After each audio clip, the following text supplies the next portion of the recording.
Hello,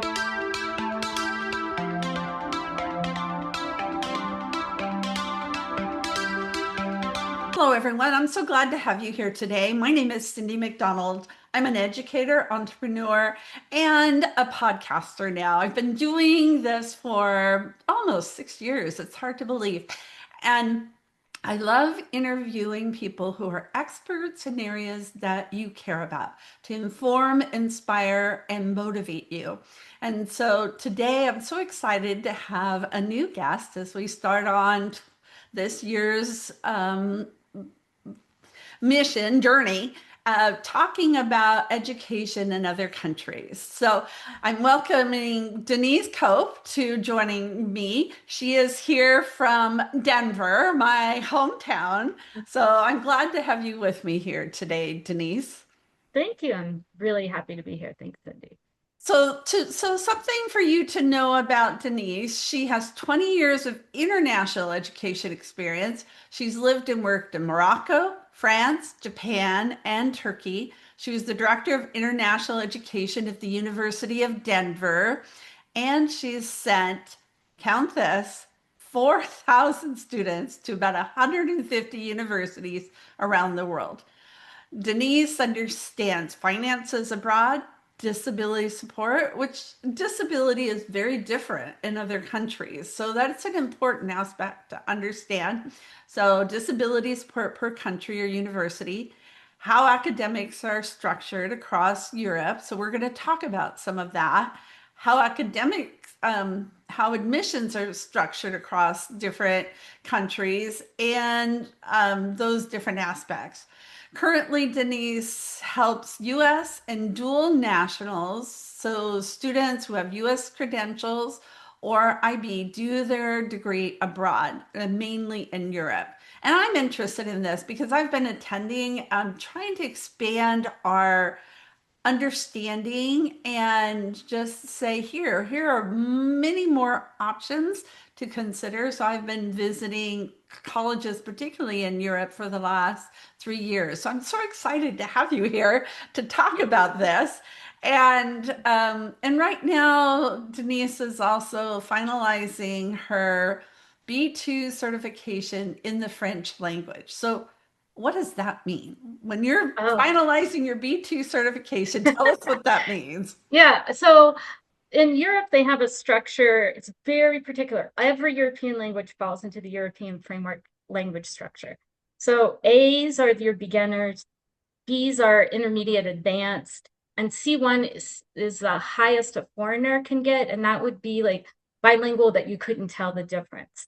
So a B2 would allow me to go to university in France in French, or Oh, get a well. job in France in French, or to, eventually, it would be cool to get French citizenship, and that I think they have a B2 level Oh, wow. for that. So yeah, so that's just like that's my pleasure project that I do for myself. Oh, I'll tell you what, I would have loved to had you with me when I was in Paris and Nice. I actually had a friend who was from Russia, and we'd go to, meals and things and all these, venues, and she could just talk to them, and I just kind of went along, and it was great. And I love having that language capability. So Denise, tell us a little bit more about your background and your path into higher education. How did you come to live all You these know, places and do all these things? I I feel really blessed in such that I mean, I grew up in Ohio, which is not exactly the most international place in the 80s, right? So, but this was something that I found when I was in college, and I was like, oh, this is something I want to do. I want to do a path in international education. And so it started really in college. And when I say I'm blessed, I've just continued to have careers that are either internationally focused. I have a master's degree that also has a specialization in international education. So I've just sort of been following these breadcrumbs and following the passions. I've worked at a lot of different universities, and this is the part that's amazing. Imagine having universities pay for me to go to visit other institutions around the world. That's what my career was, right? Like, how amazing is that? Now I'm paying out of my own dime, but for many years I had that as a real privilege. Mhm. So yeah, it's been part of my life for a really long time. And now what I find fascinating is I think for a long time it was only a few select students who might have considered doing a few select students in the States considering doing this. But now I'm noticing a lot more interest with young people. And Mhm. as a result, a lot more interest from IECs and also high school counselors who are like, oh, okay, wait a second. Let's learn about this. And so also my other passion project is I love teaching. So this for me is like super fun to have these conversations and to teach IECs and high school counselors on how things are structured. So yeah, so all of that gives you a description of sort of, I think why now is a perfect time to learn Mhm. about all of this. I agree. I think people are becoming aware. They're exploring different options. Education in the United States has gotten so expensive. When you can go to other countries and learn about, F1 and learn how to engineer and work with those kind of cars and still get your degree in 3 years and do it in English, what is there to add a lesser cost? Like the University of St. Louis, you can go to St. Louis and study for what? $80,000 a year, or you can go to the University of St. Louis University in Madrid and study for 25,000. Give me Madrid. It's just, so it is really opening. So, but talk a little bit more about the difference between a degree here versus in Europe. Why should people look at Europe as an option? Yeah. What I is, mean, you've already hit upon two of the reasons. And my business is called Affordable Degrees Abroad. And one of the reasons I call it that is I want American and US folks to know there are so many possibilities abroad. We don't have to just be in our system to know like they have choice. And so you hit upon the cost, and and when I say cost, there's a whole range in here. I actually lead a course and conferences to go through all of the different cost ranges for publics across Europe, how much they cost for international students, as well as privates. Privates are even cheaper than many of even our publics here.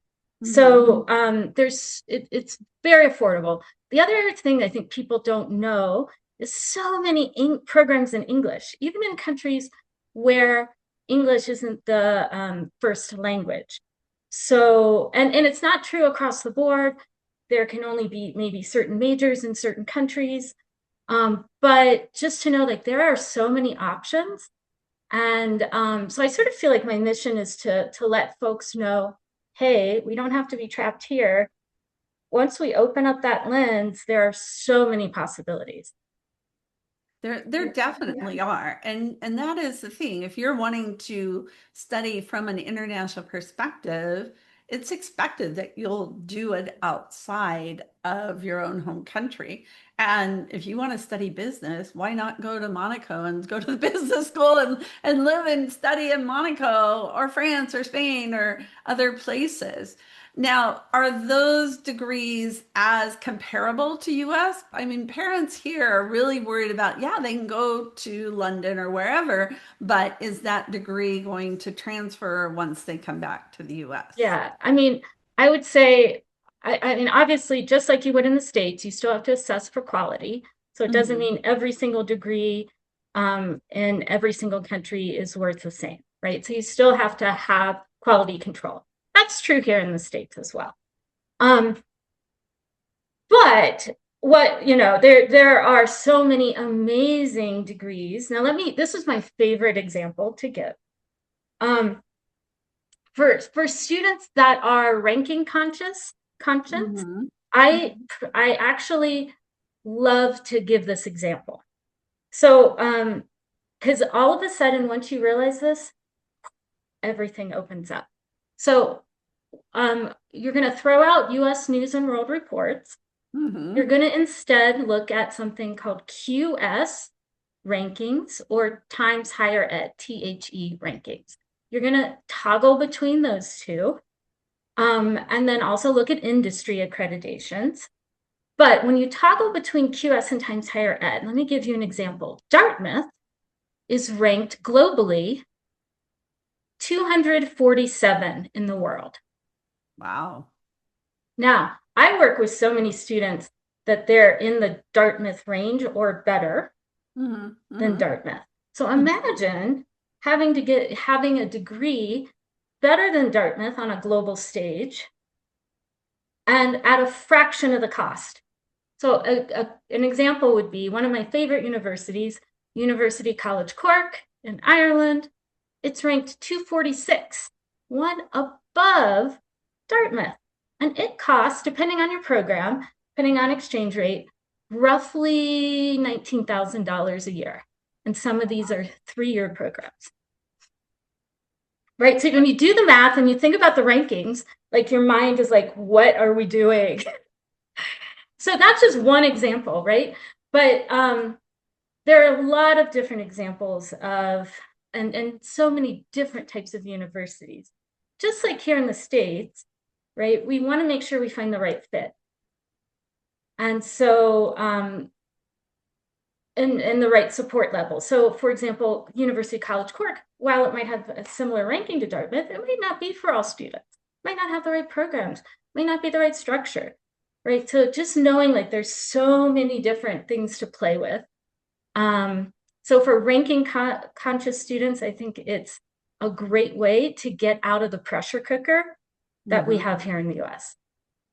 So how do you bring this topic up? Do most students come to you saying, "Hey, I want to, explore my options," or do you bring this topic up with them, saying, "Have Yeah, you ever considered going to Ireland or London or now Tokyo?" I mean, Temple University has a that's program, true. and they're really highly marketing in Hawaii. So students in Hawaii are opting to go to Tokyo rather than come to On the the mainland. mainland. I mean, they have to leave Mm-hmm. the island anyway, so or the islands. They might as well go to Japan versus the U.S. So how does that topic come up when you're? Yeah, well, I'm super glad you brought this up.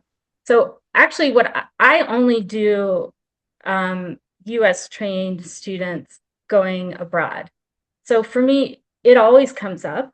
But um, I will say the reason I'm happy you brought this up is I think what I would like to see happen for IECs and high school counselors as we start talking through college options with our students, that it's normalized.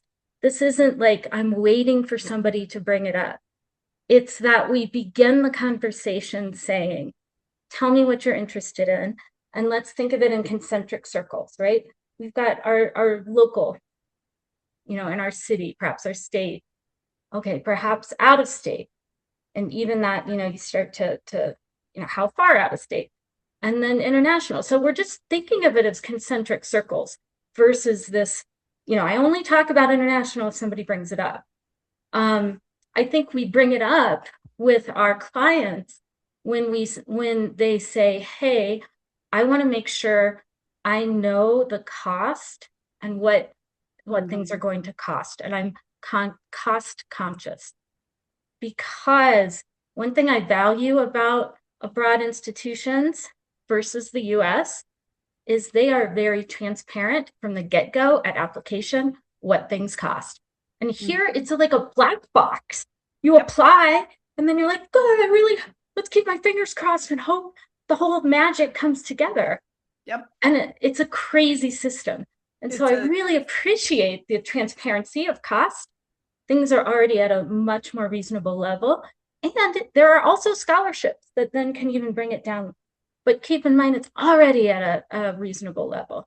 So if a client comes to you and says, hey, I want to know, this is how much our budget is for. Mhm. And obviously, you can build them a list in the US, hope for the best. But that can be an entry point to say, have you considered doing your degree abroad. Mhm. Well, and I think it really has expanded. As you mentioned, there are lots more programs that are being offered in English in many countries, especially in Europe. And traditionally, we always thought, oh, well, we've got to study and you're basically the language you're fluent in. And so you can't go to Spain or Portugal or, France or some other Italy or some other place. And yet that is definitely because there's been a development and they've really worked on adding these programs in English. I mean, the Department of Ministry from Spain has created a whole website that you can search on to find all the schools that offer programs in English. So, besides just the availability, what are some of the other benefits or things that make this attractive for students to consider? I also think I generally find that the application processes are clearer Mm-hmm. and the entry requirements are just more direct. And so you know exactly what you need. Some even do holistic, some are test optional, but you know that. Yeah. And some will tell you like, all right, to apply to this particular major, this particular program, you need to have, and they'll usually give you the American, the US qualifications. Like you'll need to have AP pre-calc with a score of 3, for example. Like Mm-hmm. they're really specific. They tell you what you need.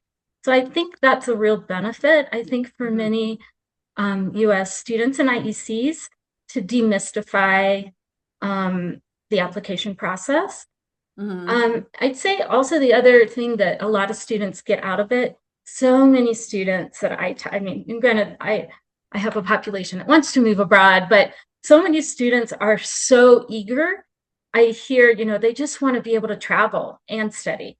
And when you're in Europe, it's so easy to jump on a train and go somewhere. And so many students tell me like, I really want to have an international degree because I want to travel, I want to study, I want to learn from other students from other countries. And develop my own cross-cultural skills. So I think that's a real motivating factor for a lot of students. And Mm-hmm. and honestly, it then helps your network building and helps with jobs afterwards. Mhm, mhm. Oh, I think so too.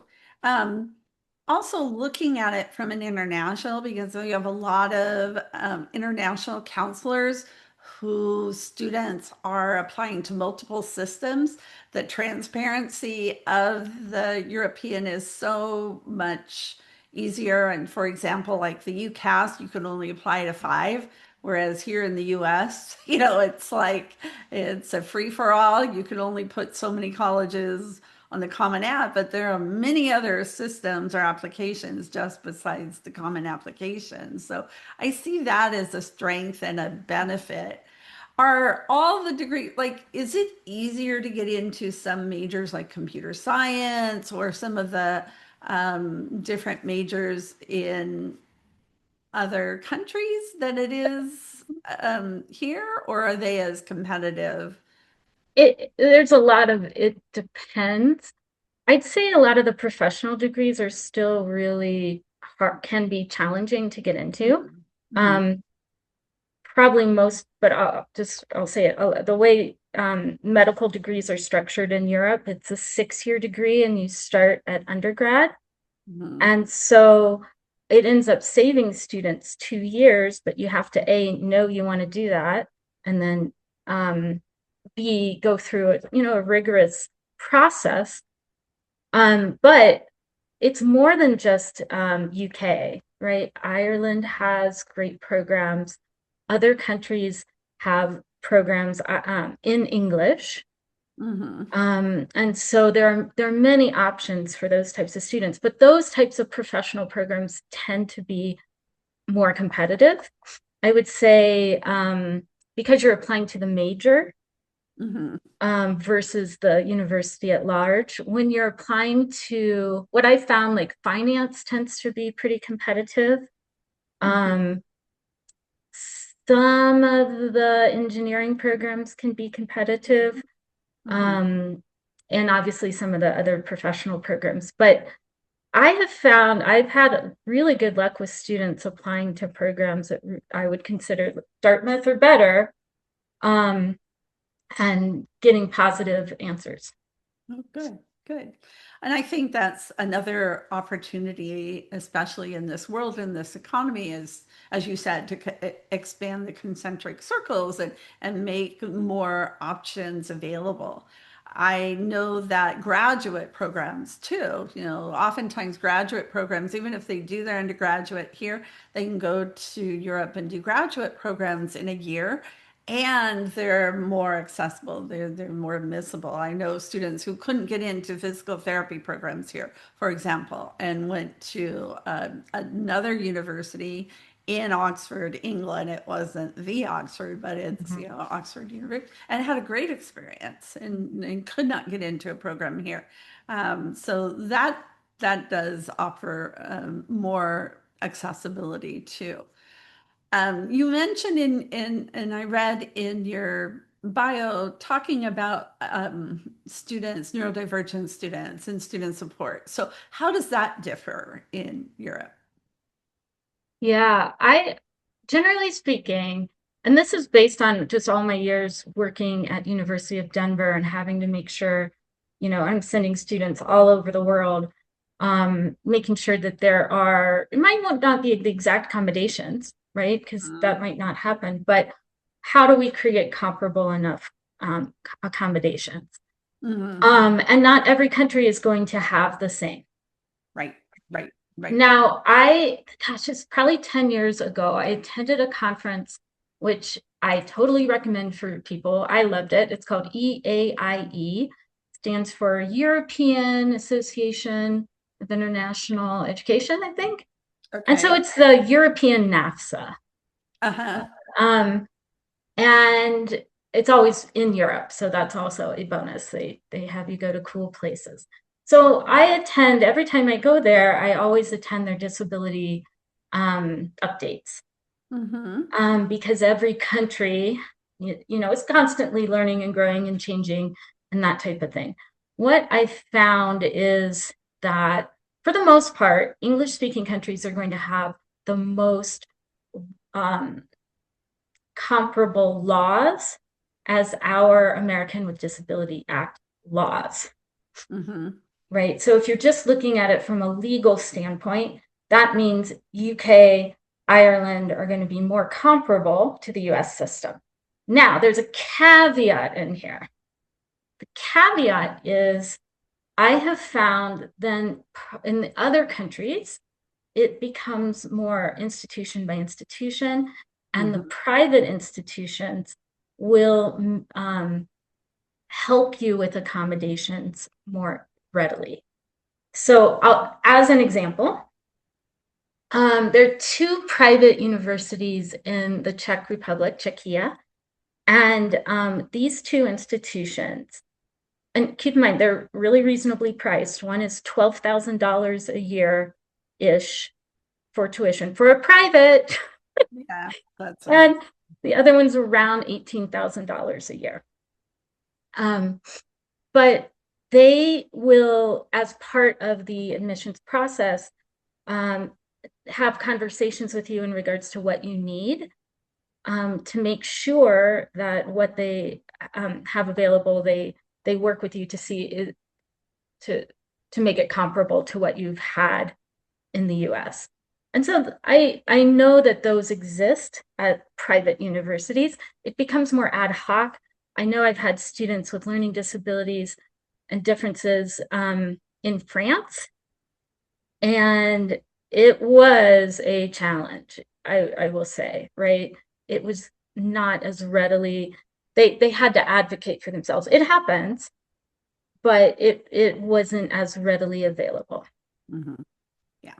Well, and I think that's where having someone who knows and understands the systems can help students and parents to ask those right questions and be able to explore the accommodation to the right fit. for the students. What are some other differences between the US and European education systems? We've Well, we've already touched upon a couple things, but Mhm. um, I'll just for to make sure we're clear, you are applying to your major. I'd say 99% of the time, right? And Mhm. each major is going to have its own entry requirement. Usually is what happens. Now, many of these degrees are 3 years, and there's no gen ed. Now, if there is a fourth Now, year, wait, and stop, go back to that. Explain okay, what that means, Denise. There's no general education.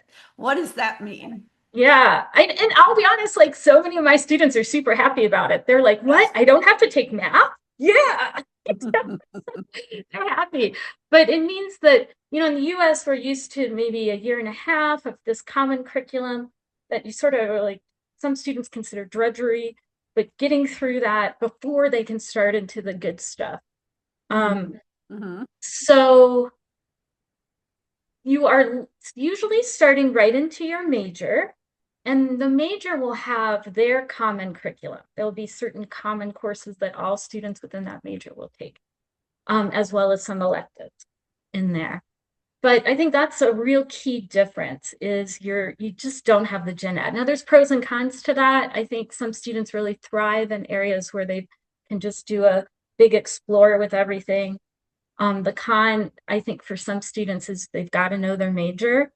And so that can be a little daunting. Um, Yeah. How do you know, like you said, how do you know you want to be an engineer or go into this very particular major from, when you're applying as an 18-year-old? That is. it's it's hard.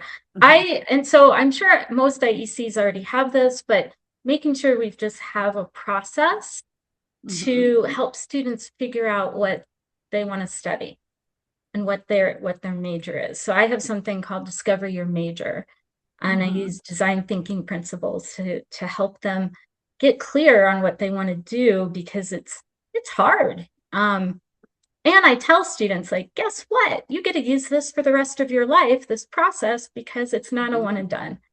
You're Right. always going to be learning and growing. Right, right.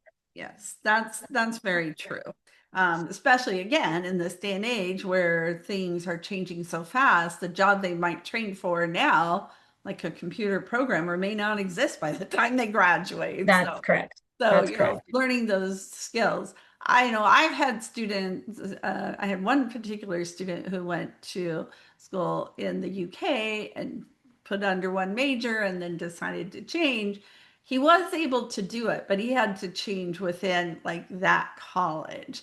And Right. so it's not impossible, but it's not an easy thing sometimes. Yeah. No, I think that's one of the limitations to this system Hmm. is like while you could maybe change to a related-ish field, you couldn't move from like computer science to music, that wouldn't happen. And that might even be really hard to do in the States too. I don't know. Hmm. Right, Um, right, right. but there are some programs in Europe that are 4 years.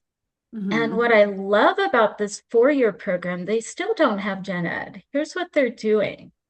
These 4 year programs are either a study abroad year, so consider that like a study abroad within a study abroad, or an internship year. Hmm. And I always tell students, if you have that opportunity, take it. If it's possible, take it. It is so valuable.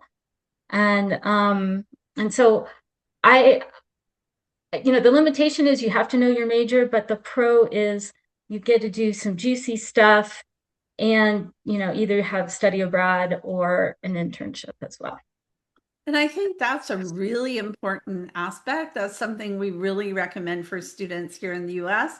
But wherever they go, if they are not doing internships, they're not maximizing their opportunities. And I've noticed as I've visited colleges in Europe, that is a big part of it. I just visited Polymota in Florence, Italy. I mean, you want to study fashion, where else are you going to go but do it in Italy, in Florence? And they have several internships that are a part of that experience. And the students participate in a senior fashion, show. They have to produce a line for this. So having that hands-on experience is so valuable, and oftentimes students don't get to do that as much in their undergrad.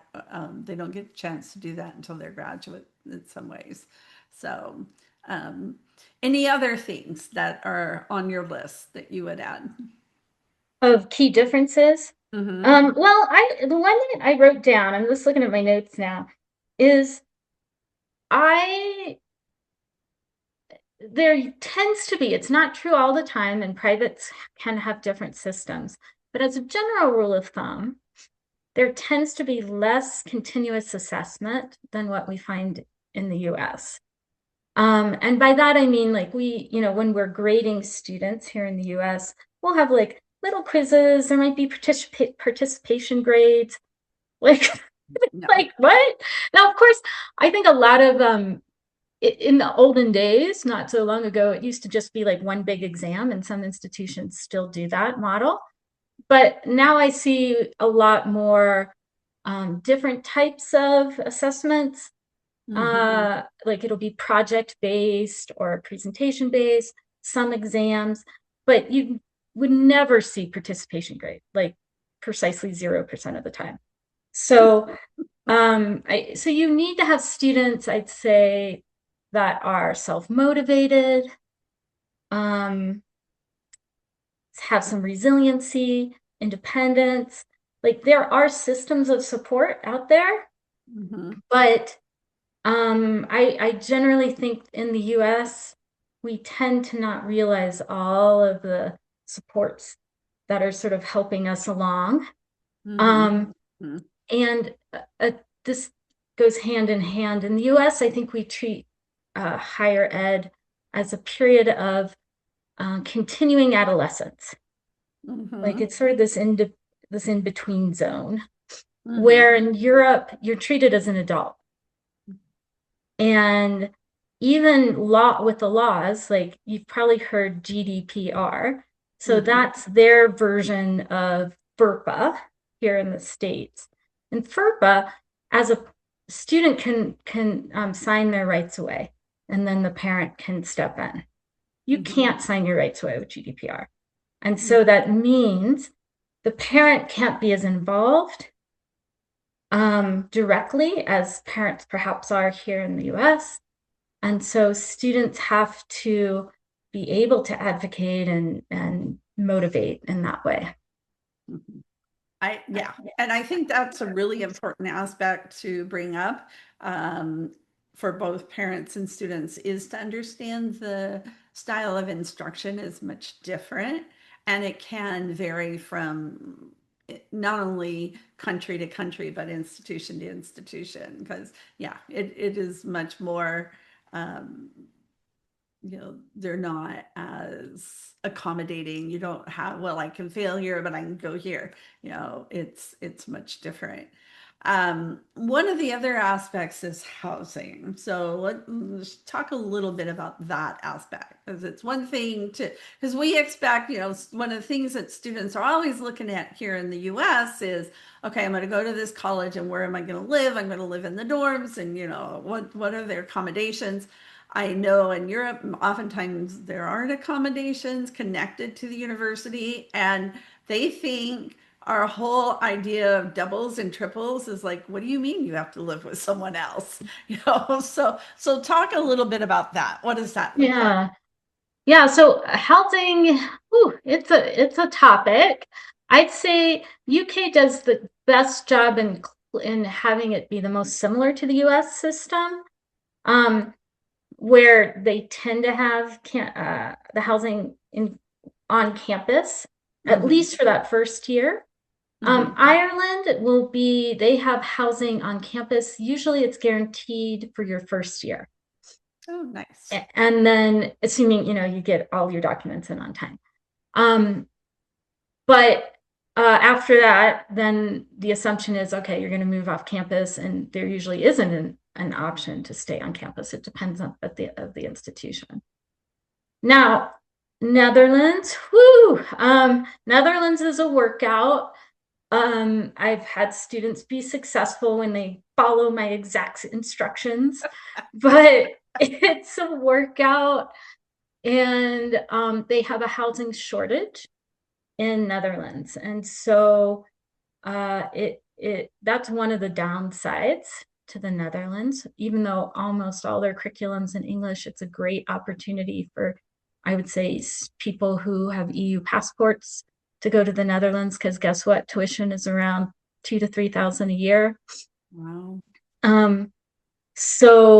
But Netherlands housing's a problem. Let's see. Let me just keep going down the list here. France tends to have, and you probably saw this on your trip, like they don't have housing on the on-campus housing or anything like that. But they do have student housing in the cities, but they're privately owned, and you'll have students from across multiple institutions there. Which can be a plus, actually, because then it exposes you to a much bigger, group, and they're still all students, so they have a lot in common. Yeah. Yeah. And Spain is similar, except for certain privates where they will have their own housing options. So that sort of gives a sense. And then Czechia, similar. They've got usually, but student housing nearby. Most of these, I think, I'm just thinking through the options, they're not going to have like RAs or wardens, No. right? So there isn't that. Like being in an apartment, you're picking from apartments, things like that. Yeah. And they're self-catered versus Exactly. the meal plan. Right. Yeah, you're responsible for feeding yourself. And that can be a little scary for families and students.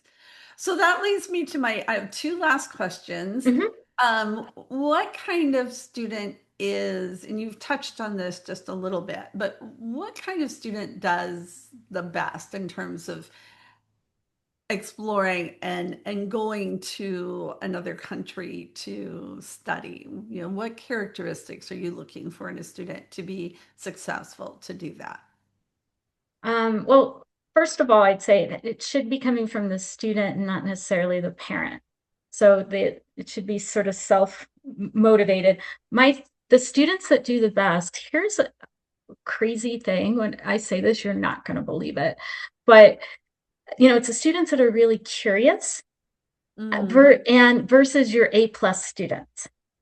Sometimes the students that are all straight A's, all A's, they, when they get abroad, it sometimes feels disorienting because it's the first time where they've ever struggled or had to really deal with challenges. And students that, might be good students, but not your straight A, type A student. Anyhow, I found that those students, they can laugh at themselves. They're curious. They, don't take everything so seriously. They can excel, but not be beating themselves up if they're going to get a B, because they're probably going to get a B. Exactly. Well, they have that growth mindset versus a fixed There you go. mindset. Yeah. There you go. That actually does not surprise me at all. So that's definitely, I'd say, you want curiosity. I always, in my intake questionnaire before I meet with all students, I ask them how independent they are. And one of my answers at the drop-down menu is, my parent is filling out this application for me. Haha.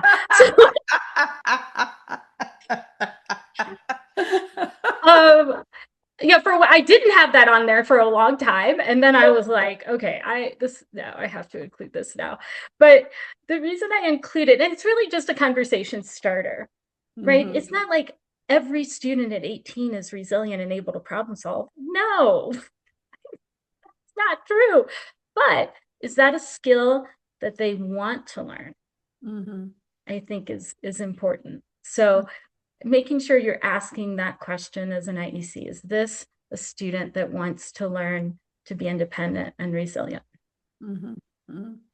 Do you find students who have had like maybe from a military background or who've been exposed to different cultures, different places, what we often call third culture kids, TCKs, oftentimes they have built that kind of curiosity and that resilience because they've been exposed to it. So is that Yeah, well, I get those kids, and I also get kids that I'll just use some example that have grown up in Colorado, right? Mhm. And they have traveled, so they're curious, but there's some drive inside of them that is like, "Ah, I really want to do this. Sounds exciting. I want to do this." So it's um yeah, it's a whole range of students. It's not really one set. Mhm. Mhm. Well, that's good to hear. So, what kind of guidance would you give to school counselors, IECs, also military advisors?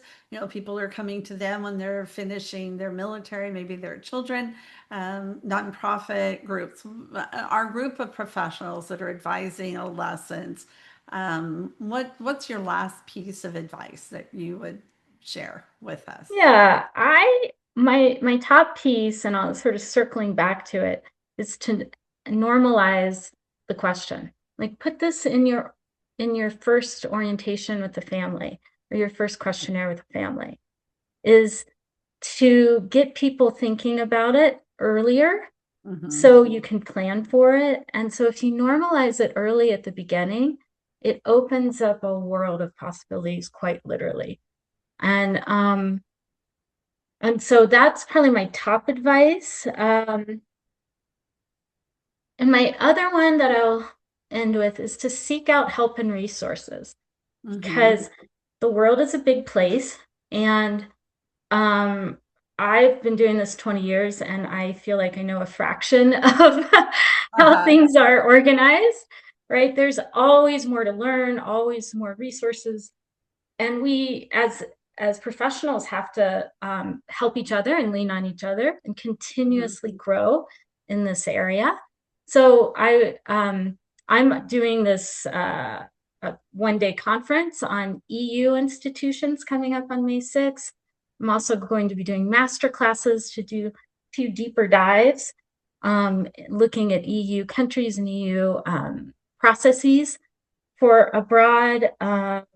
But there's so many opportunities. Oh, here's my super free option here too, is I have a LinkedIn group. I'll be sure to post, but it's a group Mhm. of educators. And I bet everybody, right? So it's like only people who make it through the my gauntlet Chocolate. get into the group. But it's a place for like-minded educators to learn, to ask each other questions, Hmm. and seek support because we can't do this alone. It requires a community to continue to grow and learn.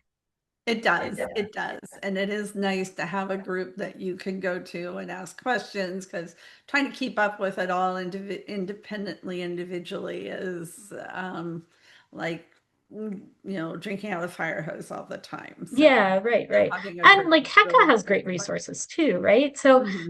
Hmm. there are so many opportunities to continue to learn and to do it at a pace that works for you.